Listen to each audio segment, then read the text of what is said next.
বন্ধুরা, বাংলার রাজনীতিতে একটা কথা প্রচলিত আছে, দক্ষিণ ২৪ পরগনা যার, নবান্ন তার। ২০২১-এ বিজেপি যখন ২০০ পার করার স্বপ্ন দেখছিল, তখন এই জেলার ৩১টি আসনের মধ্যে ৩০টিতেই ঘাসফুল ফুটিয়ে মমতা বন্দ্যোপাধ্যায় প্রমাণ করেছিলেন কেন একে তৃণমূলের ইস্পাত কঠিন দুর্গ বলা হয়। কিন্তু গতবার নওশাদ সিদ্দিকী ভাঙড়ে যে অঘটন ঘটিয়েছিলেন, ২০২৬-এ কি সেই আগুনের আঁচ ছড়াবে গোটা জেলায়? সবথেকে বড় চমক, ভাঙড়ের তাজা নেতা আরাবুল ইসলাম এখন আইএসএফের ঝান্ডা হাতে। একদিকে এসআইআরের আতঙ্ক, আর অন্যদিকে যুবসাথী ও বর্ধিত লক্ষ্মীর ভাণ্ডারের লড়াই। আজ আমি আপনাদের সামনে দক্ষিণ ২৪ পরগনার এমন এক ইন-ডেপথ ক্যালকুলেশন তুলে ধরব, যা দেখলে আপনি বুঝতে পারবেন কেন ২০২৬-এর লড়াইটা আর ৫টা নির্বাচনের মতো নয়। ভিডিওটি শেষ পর্যন্ত দেখুন, কারণ শেষে আমরা জেলার ৩১টি আসনের সম্ভাব্য রেজাল্ট শিট আপনাদের দেব। ২. Ground reality. আমরা কিন্তু শুধু পরিসংখ্যান নিয়ে কথা বলছি না। আমাদের টিম গত ১ মাস ধরে দক্ষিণ ২৪ পরগনার অলি-গলি চষে ফেলেছে। ভাঙড়ের পোলহাট থেকে ক্যানিংয়ের জীবনতলা, আর ডায়মন্ড হারবারের জেটি ঘাট থেকে সাগরের কপিল মুনির আশ্রম। আমরা কথা বলেছি সাধারণ মানুষের সঙ্গে। মানুষের মনে ক্ষোভ আছে? হ্যাঁ, আছে। বারুইপুরের পেয়ারা চাষিরা আমাদের কাছে অনুযোগ করেছেন সঠিক দাম না পাওয়ার। ক্যানিংয়ের মানুষ জানিয়েছেন স্থানীয় স্তরের দুর্নীতির কথা।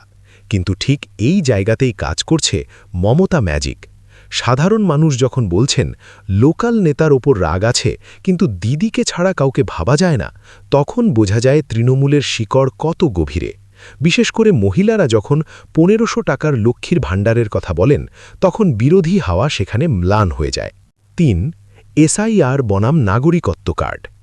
এবারের নির্বাচনের সবথেকে বড় এক্স ফ্যাক্টর হল এসআইআর, স্পেশাল ইন্টেন্সিভ রিভিশন। দক্ষিণ ২৪ পরগনায় সংখ্যালঘু ভোটার নির্ণায়ক ভূমিকা পালন করেন। বিজেপি যখন সিএএ নিয়ে সরব, তখন তৃণমূল পাল্টা প্রচার চালাচ্ছে এসআইআরকে হাতিয়ার করে। সাধারণ মানুষের মনে এই ভয় ঢুকে গেছে যে ভোটার তালিকায় নাম না থাকা মানেই আপনি আপনার ভিটেমাটি হারাবেন। মথুরাপুর, জয়নগর বা মগরাহাটের মতো এলাকায় আমরা দেখেছি মানুষ এখন উন্নয়ন বা রাস্তার চেয়েও বেশি চিন্তিত তাদের নাগরিকত্ব নিয়ে। এই আত্মরক্ষার তাগিদে ভোটদান তৃণমূলের ভোট ব্যাংককে আগের চেয়েও বেশি সংহত করছে। অর্থাৎ এসআইআর ফ্যাক্টর আদতে তৃণমূলের জন্য একটি বড় প্রো টিএমসি এবং অ্যান্টি বিজেপি হাওয়া তৈরি করেছে। ৪. ভাঙড় এবং আরাবুল সাম সমীকরণ। এবার আসা যাক সবথেকে বিতর্কিত বিষয়, ভাঙড় এবং আরাবুল ইসলাম। ২০২১-এ নওশাদ সিদ্দিকী এখান থেকে জিতেছিলেন। এবার তৃণমূলের প্রাক্তন বিধায়ক আরাবুল ইসলামের আইএসএফে যোগদান এবং নওশাদ সিদ্দিকীর দল থেকে ক্যানিং পূর্বে তিনি টিকিট পেয়েছেন। আরাবুলের নিজস্ব একটা অনুগামী বাহিনী আছে, যারা ভাঙড় ও সংলগ্ন ক্যানিং এলাকায় অত্যন্ত শক্তিশালী। কেন আরাবুল ফ্যাক্টর গুরুত্বপূর্ণ? আরাবুল যদি তার অনুগামীদের ভোট আইএসএফের বাক্সে ট্রান্সফার করতে পারেন, তবে তৃণমূলের জন্য এবারও ভাঙড় পুনরুদ্ধার করা কঠিন হবে। তৃণমূলের পাল্টা চাল, অভিষেক বন্দ্যোপাধ্যায়ের নির্দেশে শওকত মোল্লাকে ভাঙড়ের দায়িত্ব দেওয়া হয়েছে। শওকত বনাম আরাবুল, এই তাজা নেতা বনাম পাওয়ারফুল লিডারের লড়াইয়ে ভাঙড়ের মাটি এখন তপ্ত। কিন্তু আমাদের বিশ্লেষণ বলছে আরাবুল আইএসএফে যাওয়ায় সংখ্যালঘু ভোট বিভাজন হতে পারে কয়েকটি কেন্দ্রে, যার সুবিধে শেষ পর্যন্ত কে পাবে তা তৃণমূলের সাংগঠনিক শক্তির উপর নির্ভর করবে। ৫. যুবসাথী ও লক্ষ্মীর ভাণ্ডারের প্রভাব। দক্ষিণ ২৪ পরগনা মূলত কৃষি ও মৎস্যজীবী প্রধান এলাকা। এখানে আর্থিক নিরাপত্তা একটা বড় বিষয়। লক্ষ্মীর ভাণ্ডার মাসে ১৫০০ টাকা এবং এসসি/এসটি মহিলাদের জন্য ১৭০০ টাকা। এটি জেলার প্রায় ৮০% পরিবারে পৌঁছে গেছে। বাংলার যুবসাথী ২০২৬-এর তুরুপের তাস হল যুবসাথী প্রকল্পের ১৫০০ টাকা।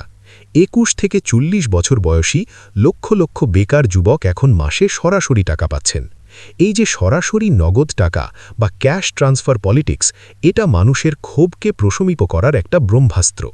বিজেপি যখন ধর্মীয় মেরুকরণ বা দুর্নীতির ইস্যু তুলছে, তৃণমূল তখন সাধারণ মানুষের পকেটের কথা বলছে। গ্রাউন্ড রিপোর্টে দেখা গেছে ভোটাররা বলছেন দুর্নীতি তো সব দলেই কম বেশি আছে, কিন্তু দিদি আমাদের হাতে টাকাটা তো অন্তত দিচ্ছেন। আসুন দেখে নিই 2021-এর সেই ঐতিহাসিক ফলাফলের সঙ্গে 2026-এর সম্ভাব্য লড়াইয়ের তুলনা। বিশ্লেষণ 1. ভাঙড় লড়াই অত্যন্ত কঠিন।